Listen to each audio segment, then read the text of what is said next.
কখনো কি ভেবে দেখেছেন কিছু মানুষ ঘরে প্রবেশ করার সাথে সাথেই ঘরের পুরো পরিবেশ বদলে দেয়? কোনো কথা না বলেই তাদের উপস্থিতি এক ভিন্ন শক্তি বিকিরণ করে। আমরা তাদের প্রতি আকৃষ্ট হই। আমাদের মনে হয় যেন তাদের মধ্যে কোনো গোপন রহস্য আছে, এমন একটি জাদু যা আমরা বুঝতে পারি না কিন্তু অবশ্যই অনুভব করতে পারি। এটা কি সত্যিই জাদু, নাকি আমাদের ভেতরে কোনো লুকানো শক্তি? একজন মানুষ কি সত্যিই এমন একটি আভা তৈরি করতে পারে যে মানুষ স্বয়ংক্রিয়ভাবে এর প্রতি আকৃষ্ট হয়? আজ আমরা পরমহংস যোগানন্দের দেওয়া নীতির আরও গভীরে প্রবেশ করব। আপনার আভাকে এত উজ্জ্বল করে তুলুন যে মানুষ এর প্রতি আকৃষ্ট হয়। এটি কেবল একটি ধারণা নয়, বরং আত্মার এমন একটি অবস্থার দিকে নির্দেশক যা অর্জন করলে একজন ব্যক্তি নিজেই আলোকিত হয়ে ওঠে। তাহলে আসুন এই যাত্রা শুরু করি। যখন আমরা আভা সম্পর্কে কথা বলি, তখন অনেকের মনে প্রথম প্রশ্ন জাগে, এটি আসলে কি? অনেকে এটিকে কেবল একটি ধর্মীয় বা রহস্যময় শব্দ বলে মনে করেন। কিন্তু সত্য হল, আভা হল আপনার প্রকৃত শক্তির প্রতিফলন। ঠিক যেমন সূর্য তার আলো দিয়ে সমগ্র আকাশকে আলোকিত করে, তেমনি প্রতিটি মানুষ তার শক্তি দিয়ে পরিবেশকে প্রভাবিত করে। পার্থক্য শুধু এই যে সূর্যের আলো চোখে দেখা যায়, কিন্তু আভার আলো হৃদয় ও মনে অনুভূত হয়। আপনি কি কখনো লক্ষ্য করেছেন যে যখন আপনি একজন নেতিবাচক ব্যক্তির পাশে বসেন, তখন আপনার মেজাজ হঠাৎ করেই খারাপ হয়ে যায়? আপনার মনে হয় সবকিছু ভারী হয়ে গেছে? কিন্তু কখনো কখনো একজন ইতিবাচক ব্যক্তির সাথে কিছু মুহূর্ত কাটালেই আপনি হালকা, অনুপ্রাণিত এবং উজ্জীবিত বোধ করেন। এটাই আভার শক্তি। এটি কোনো সতর্কতা ছাড়াই বার্তা পাঠায়। আত্মার কথায় আভা হল নীরব ভাষা। পরমহংস যোগানন্দ বলেছিলেন যে একজন ব্যক্তির আভা হল তার ভেতরের আধ্যাত্মিক অনুশীলন, চিন্তাভাবনা এবং কর্মের প্রত্যক্ষ প্রমাণ। যদি আপনি ভেতর থেকে পবিত্র হন, যদি আপনার চিন্তাভাবনা উন্নত হয়, তাহলে আপনার আভা স্বয়ংক্রিয়ভাবে উজ্জ্বল হয়ে উঠবে। এবং যখন আপনার আভা উজ্জ্বল হয়ে ওঠে, তখন মানুষ এর প্রতি আকৃষ্ট হয়। ঠিক যেমন একটি পতঙ্গ প্রদীপের শিখার প্রতি আকৃষ্ট হয়। কিন্তু এখানে সবচেয়ে গুরুত্বপূর্ণ প্রশ্ন হল, আমরা কিভাবে আমাদের আভাকে আরও উজ্জ্বল করব? এর জন্য আমাদের কি কোনো বিশেষ মন্ত্র বা কোনো রহস্যময় অনুশীলনের প্রয়োজন? না। প্রথম ধাপ হল আমাদের চিন্তাভাবনাকে শুদ্ধ করা। প্রতিটি চিন্তাভাবনা একটি তরঙ্গ, এবং এই তরঙ্গগুলি আপনার চারপাশে শক্তির একটি ক্ষেত্র তৈরি করে। যদি আপনার চিন্তাভাবনা ভয়, ক্রোধ, ঈর্ষা বা লোভে পূর্ণ থাকে, তাহলে আপনার আভা ম্লান হয়ে যাবে। কিন্তু যদি আপনার চিন্তাভাবনা প্রেম, করুণা এবং সত্যে পূর্ণ থাকে, তাহলে আপনার আভা সূর্যের মতো উজ্জ্বল হবে। যোগানন্দের জীবন এর একটি সুন্দর উদাহরণ। যখন তিনি আমেরিকা ভ্রমণ করেছিলেন এবং হাজার হাজার মানুষকে ক্রিয়া যোগ শিক্ষা দিয়েছিলেন, তখন মানুষ কেবল তার কথার দ্বারা নয়, তার উপস্থিতি দ্বারাও তার প্রতি আকৃষ্ট হয়েছিল। তার আভা এতটাই তীব্র এবং পবিত্র ছিল যে লোকেরা বলতো যে কেবল তার উপস্থিতিতে বসে থাকাই শান্তির অনুভূতি এনে দেয়। এটি একটি আভা শক্তি, যা শব্দের বাইরে এবং যুক্তির বাইরে। এখন ভাবুন, যদি আপনার আভাও এমন হতো, তাহলে কি হতো? তুমিও যদি ঘরে প্রবেশের মুহূর্তে সকলকে অনুপ্রাণিত করতে পারো, তাহলে কেমন হবে? তোমার ভেতর থেকে নির্গত শক্তি যদি মানুষকে শান্তি ও আত্মবিশ্বাসে ভরিয়ে দেয়, তাহলে তোমার কাউকে কিছু বলার দরকার হবে না। মানুষ স্বয়ংক্রিয়ভাবে তোমার সাথে সংযোগ স্থাপন করতে, তোমার সাথে হাঁটতে চাইবে। কিন্তু একটি আভা তৈরি করতে রাতারাতি কিছু ঘটে না। এর জন্য অনুশীলন, ধৈর্য এবং সর্বোপরি আত্মসচেতনতা প্রয়োজন। যখন তুমি সচেতনভাবে তোমার চিন্তাভাবনা, অনুভূতি এবং কর্মকাণ্ড পর্যবেক্ষণ করতে শুরু করো, তখন তুমি বুঝতে পারবে কোনটা তোমার আভাকে দুর্বল করে এবং কোনটা তাকে উজ্জ্বল করে। পরমহংস যোগানন্দ বলেছিলেন যে ধ্যানের চেয়ে ভালো হাতিয়ার আর কিছু নেই। ধ্যান হল এমন একটি প্রদীপ যা ভেতরের গভীরতাকে আলোকিত করে। যখন তুমি ধ্যান করো, তখন তোমার ভেতরের নেতিবাচকতা ধীরে ধীরে বিলীন হয়ে যায় এবং বিশুদ্ধ আলো বেরিয়ে আসে। এই আলো বাইরের দিকে বিকিরণ করে একটি আভা তৈরি করে। এখন আরেকটি প্রশ্ন ওঠে, আভা কি কেবল আধ্যাত্মিক মানুষের জন্য? উত্তর হল না। প্রতিটি মানুষেরই একটি আভা থাকে। পার্থক্য হল, কেউ কেউ সচেতনভাবে তাদের আভাকে শক্তিশালী করে, আবার কেউ কেউ তা উপেক্ষা করে। ঠিক যেমন প্রতিটি মানুষের পেশি থাকে, তেমনি যারা ব্যায়াম করে তারা তাদের শক্তি বৃদ্ধি করে। তাই যদি তুমি একটি সরল জীবনযাপন করো, তুমি বেঁচে আছো। তবুও তুমি এমন একটা আভা তৈরি করতে পারো যে মানুষ তোমার প্রতি আকৃষ্ট হবে। এটা করার জন্য তোমার কোনো ধর্ম, কোনো সংগঠন বা কোনো বিশেষ পরিচয়ের প্রয়োজন নেই। তোমার যা প্রয়োজন তা হল নিজেকে জানা, নিজেকে রূপান্তরিত করা এবং ভেতর থেকে নিজেকে আলোকিত করা। তুমি হয়তো ভাবছ, এটা কি আসলেই সম্ভব? কেবল নিজের চিন্তাভাবনা পরিবর্তন করে, ধ্যান করে এবং আত্মসচেতনতা গড়ে তুলে কি কেউ নিজের আভাকে তীব্রতর করতে পারে? আসুন একটি সহজ উদাহরণ দিয়ে উত্তরটি বুঝতে পারি। ধরো, একটি ঘরে একটি মাটির প্রদীপ আছে যা তেল এবং একটি বাতি দিয়ে ভরা, কিন্তু কেউ তা জ্বালায়নি। সেই প্রদীপ সম্ভাবনায় পূর্ণ, কিন্তু অন্ধকার দূর করতে পারে না। কিন্তু কেউ তা জ্বালানোর সাথে সাথেই সেই ছোট প্রদীপটিও পুরো ঘরের অন্ধকার দূর করে। একইভাবে প্রতিটি মানুষের ভেতরে আত্মার প্রদীপ থাকে, কিন্তু যতক্ষণ না এটি আত্মসচেতনতা এবং ধ্যানে প্রজ্জ্বলিত হয়, ততক্ষণ পর্যন্ত একজনের আভা ম্লান থাকে। প্রদীপ জ্বালানোর সাথে সাথেই আভা উজ্জ্বল হয়। এখানে পরমহংস যোগানন্দের শিক্ষা আমাদের ভেতরের প্রদীপ জ্বালাতে বলে। যখন তুমি তোমার ভেতরের আলো আবিষ্কার করবে, তখন তোমার আভা স্বয়ংক্রিয়ভাবে এত উজ্জ্বল হয়ে উঠবে যে মানুষ এর প্রতি আকৃষ্ট হবে। আর এটাই আমাদের যাত্রার প্রথম ধাপ। বুঝতে হবে, তোমার আভা বাইরে থেকে আসা কোনো শক্তি নয়, বরং ভেতর থেকে উদ্ভূত আলো। যখন তুমি ভেতর থেকে পরিবর্তন করবে, তখন বাইরের জগৎ স্বয়ংক্রিয়ভাবে পরিবর্তিত হবে। যখন আমরা আভা তীব্রতার কথা বলি, তখন একটি গভীর সত্য প্রকাশিত হয়। আভা কোনো ভান বা বাহ্যিক চেহারা দ্বারা বর্ধিত হয় না। এটি সেই শক্তি যা তোমার ভেতরের আত্মা থেকে নির্গত হয়। পরমহংস যোগানন্দ প্রায়শই বলতেন যে একজন ব্যক্তি তার ভেতরে যা আছে তা আকর্ষণ করে। যদি ভেতরে ভালোবাসা থাকে, তাহলে আভা প্রেমময় হবে। যদি ভেতরে ভয় থাকে, তাহলে আভা ভয় ছড়িয়ে দেবে। আভা কখনো মিথ্যে বলে না, কারণ এটি আত্মার প্রকৃত প্রতিফলন। এখন একবার ভাবতো, আমাদের চারপাশে প্রতিদিন কত মানুষের সাথে দেখা হয়। কেউ কেউ হাসে এবং কথা বলে, কিন্তু তাদের হাসি কৃত্রিম বলে মনে হয়। আমরা তাদের ভেতরে ভারসাম্যহীনতা অনুভব করি। অন্যদিকে কিছু মানুষ আছে যাদের উপস্থিতি, এমনকি যদি তারা চুপচাপ বসে থাকে, শান্তি নিয়ে আসে। তাদের কোনো শব্দ নেই, কিন্তু তাদের শক্তি কথা বলে। আভার সাথে এটাই পার্থক্য। যোগানন্দ ব্যাখ্যা করেছিলেন যে আভা বৃদ্ধির জন্য আমাদের 3টি স্তরে কাজ করতে হবে: শরীর, মন এবং আত্মা। এই 3টি মিলে আমাদের চারপাশের আভা তৈরি করে। আমরা শরীর দিয়ে শুরু করি।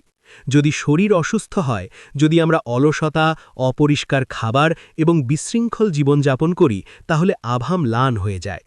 দেহ হল সেই মন্দির যেখানে আত্মার প্রদীপ জ্বলে।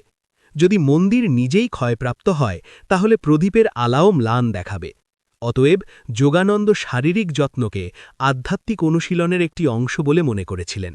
যোগাসন, প্রাণায়াম এবং সুষম খাদ্য কেবল শরীরকে সুস্থ রাখে না, বরং আভাকে পবিত্র ও শক্তিশালী করে।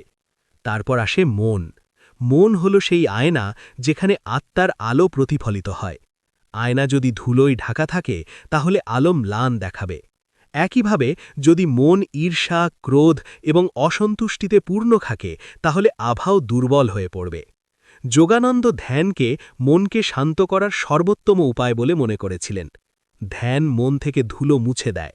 মন যখন পবিত্র হয়, তখন আত্মার আলো স্পষ্টভাবে দৃশ্যমান হয়। এই আলো আভাকে তীব্র করে তোলে, অবশেষে আত্মার দিকে নিয়ে যায়। আত্মা ইতিমধ্যেই পবিত্র এবং উজ্জ্বল, কিন্তু আমরা তা থেকে দূরে সরে যাই।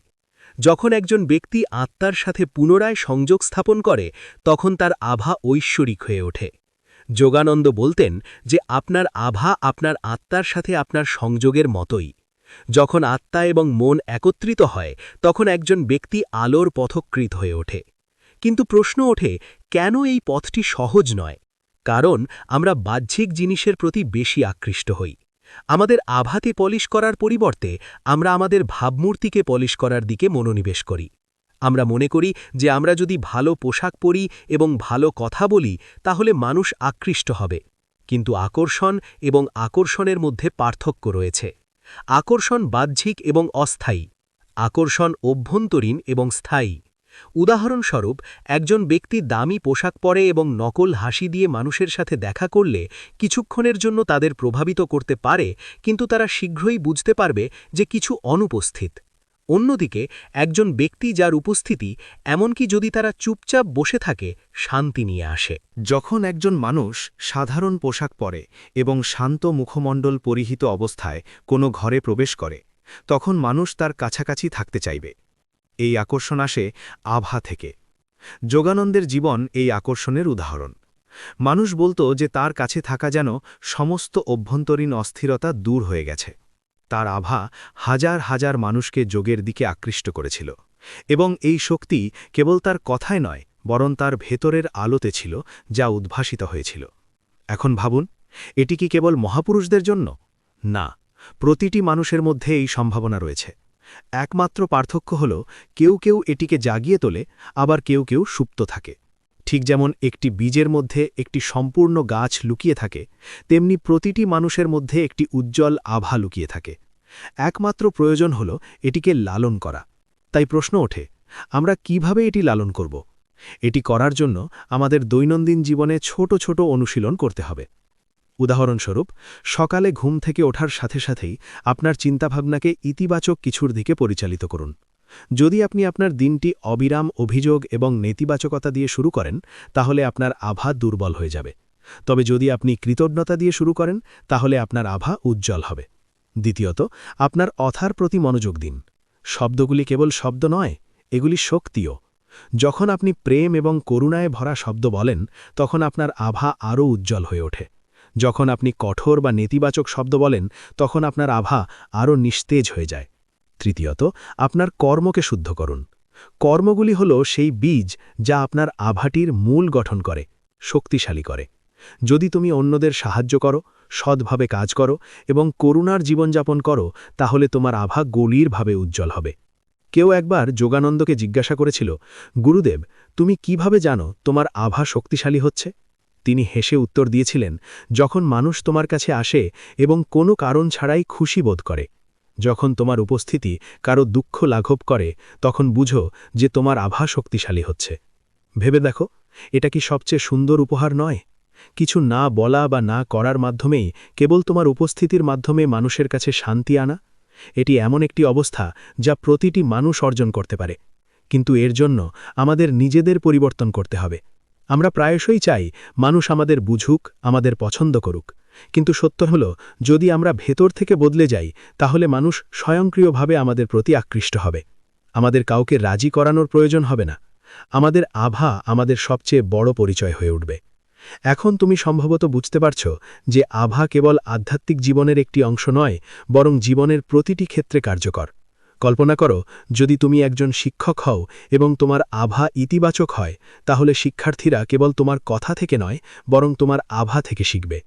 যদি আপনি একজন ব্যবসায়ী হন এবং আপনার আভা সততা এবং আত্মবিশ্বাসে পরিপূর্ণ থাকে, তাহলে গ্রাহকরা স্বয়ংক্রিয়ভাবে আপনার উপর আস্থা রাখবে। যদি আপনি একজন পিতামাতা হন এবং আপনার আভা করুণা এবং ধৈর্যে পরিপূর্ণ থাকে, তাহলে আপনার সন্তানরা নিরাপদ এবং অনুপ্রাণিত বোধ করবে। এটি আভাটির জাদু। এটি কথা না বলেই শিক্ষা দেয়, জিজ্ঞাসা না করেই এটি আকর্ষণ করে। যখন আমরা আভাটির গভীরে প্রবেশ করি, তখন আমরা বুঝতে পারি যে আভা কেবল একটি স্থির চিত্র নয়, এটি একটি জীবন্ত প্রবাহ। এটি আপনার চিন্তাভাবনা, আবেগ এবং কর্মের অনুসারে প্রতিটি মুহূর্তে সেই অনুযায়ী আকার ধারণ করে এবং রঙিন হয়। এই কারণেই কখনো কখনো আপনি কারোর পাশে বসে স্বাচ্ছন্দ্য বোধ করেন এবং কখনো কখনো আপনি তাদের সাথে থাকতে অস্বস্তি বোধ করেন। পরমহংস যোগানন্দ বলেছিলেন যে আভা মানুষের চুম্বকত্বের মতো। ঠিক যেমন একটি চুম্বক নিজের চারপাশে অদৃশ্য শক্তির রেখা তৈরি করে এবং লোহাকে আকর্ষণ করে, তেমনি আভাও তার চারপাশের লোকদের আকর্ষণ করে। একমাত্র পার্থক্য হল, একটি চুম্বক লোহাকে আকর্ষণ করে এবং আভা আত্মাদের আকর্ষণ করে। এই চুম্বকত্ব জাদু থেকে নয়, বরং আধ্যাত্মিক অনুশীলন থেকে জন্মগ্রহণ করে। ধ্যান হল এমন একটি প্রক্রিয়া যার মাধ্যমে আপনি আপনার বিক্ষিপ্ত চিন্তাভাবনাকে কেন্দ্রীভূত করতে পারেন। যখন মন এখানে সেখানে ঘোরাঘুরি বন্ধ করে দেয়, তখন ভেতরের শক্তি জমা হতে শুরু করে। এই জমা হওয়া শক্তি আভাকে আরও তীব্র এবং আলোকিত করে তোলে। কল্পনা করুন, একটি নদী সর্বত্র ছড়িয়ে ছিটিয়ে প্রবাহিত হচ্ছে। এর স্রোত দুর্বল, এর প্রভাবও কম। কিন্তু যখন একই নদী একটি খালে আবদ্ধ হয়ে প্রবাহিত হয় তখন এর শক্তি বহুগুণ বৃদ্ধি পায়। এটি ক্ষেতগুলিকে সেচ দেয়, মেশিন চালায়। ঠিক একইভাবে যখন আমাদের চিন্তাভাবনাগুলি বিক্ষিপ্ত থাকে, ধ্যানের মাধ্যমে যখন চিন্তাভাবনা কেন্দ্রীভূত হয় তখন আভা দুর্বল হয়ে পড়ে, কিন্তু যখন ধ্যান কেন্দ্রীভূত চিন্তাভাবনা নিয়ে আসে তখন আভা অপরিসীম শক্তিতে পূর্ণ হয়ে ওঠে। যোগানন্দের জীবনে ধ্যান এত গুরুত্বপূর্ণ ছিল যে তিনি বারবার উপদেশ দিয়েছিলেন, ধ্যান করো, ধ্যান করো, ধ্যান করো। ধ্যান হল আত্মার দরজা খোলার চাবিকাঠি। যখন আত্মার দরজা খুলে যায় তখন ভেতরের আলো বাইরের দিকে প্রসারিত হয়, সূর্যের মতো আভা বিকিরণ করে। ধ্যানের পাশাপাশি প্রাণের আভাটির সাথেও গভীর সম্পর্ক রয়েছে। প্রাণ হল সেই জীবনী শক্তি যা প্রতিটি নিঃশ্বাসের সাথে আমাদের প্রবেশ করে।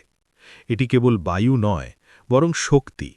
যখন আমরা ভারসাম্যহীনভাবে শ্বাস নিই তখন আমাদের শক্তি ছড়িয়ে পড়ে।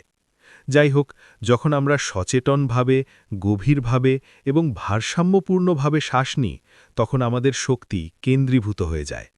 এই কারণেই যোগব্যায়ামে প্রাণায়াম এত গুরুত্বপূর্ণ।